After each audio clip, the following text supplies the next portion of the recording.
Evaluating composite functions from tables and graphs.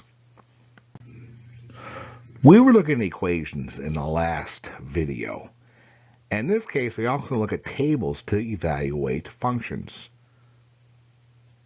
especially composite functions. Now, I want to show some notation here, first of all, because you'll see this both in the real world. We were working with this yesterday, where this g of f of -6, the f is the nested function where we start. This is the same thing with this open circle. Wherever the second function is, that is the nested function. In this case, the f at 6. This is the same thing as that. Now, we want to find g of f of 6. And I've got arrows going here, but it'll be easier just to talk about this. My nested function is my f of 6, so I'm going to go here. This is the f. And I got to find where x is -6. Right here, here's my f, my function f of x. And when I put in x for -6, my f of x is 0. That's the resulting answer I'm going to put in for the new x and the g of x, the outer part. And that 0 is right here in my g of x. And what is my result for the g of x? When x is 0, g of x equals 3. Right here. So, g of f of -6 is 3.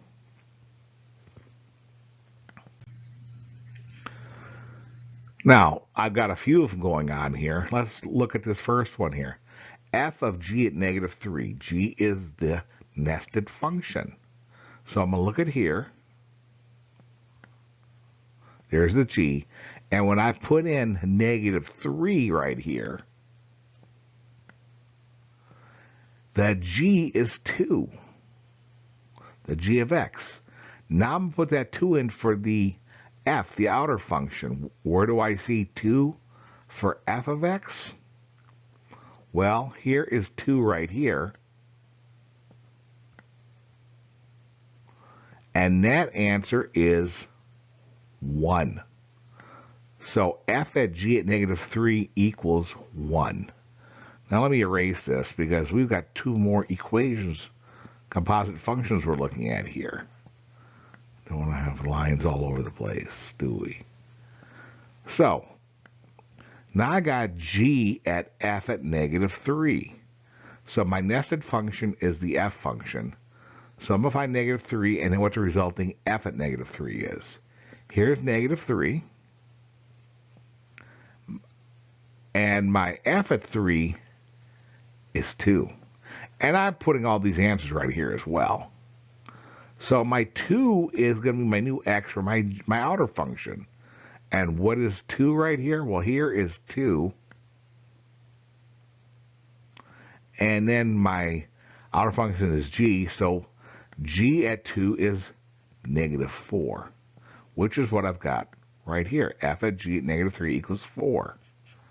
All right, let me erase this.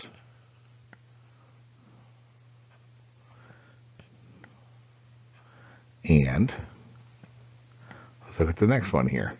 F at -3. And I can do this. I can have a composite function of the same function, f at -3. Well, let's look at f at -3, the inner function. Here's -3.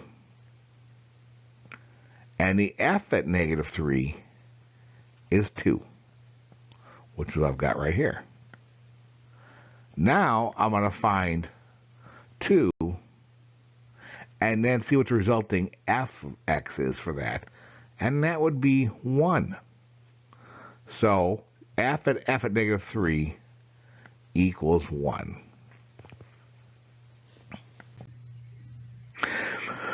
We can also do this graphically.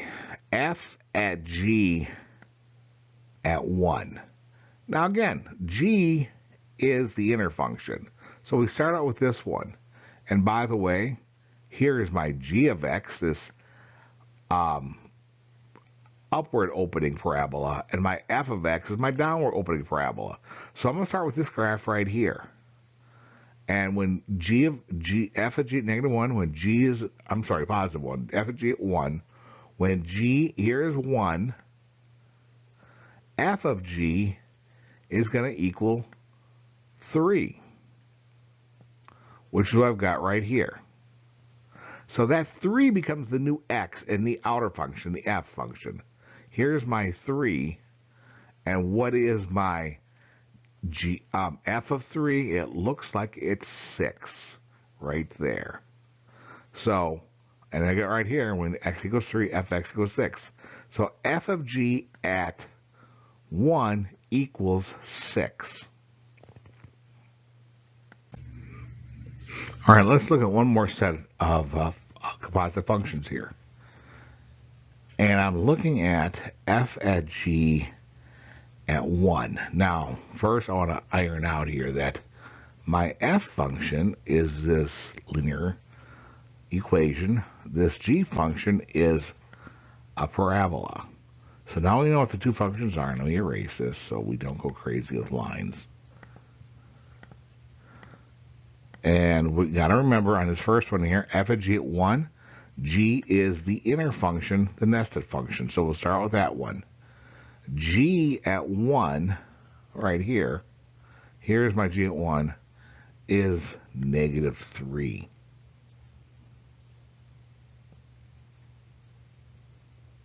So negative 3 is the answer for the inner function. That becomes the x in the outer function.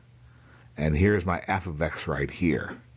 So my f of x is negative 3, negative 1, negative 3, right there. My f of x is 5, which is what I got right here. All right, let me erase these.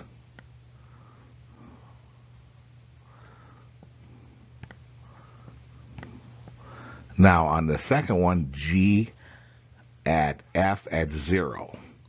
My f is my line. Let's find where f at 0 is. When f is, when I put in x for 0 right here, my f of x is going to be 2. So that 2 becomes the outer function in the g of x. And when g of x is 2, 1, 2, here's 2 across, right here you can see my g of x equals 0. So g at f at 0 equals 0. All right, let's erase this.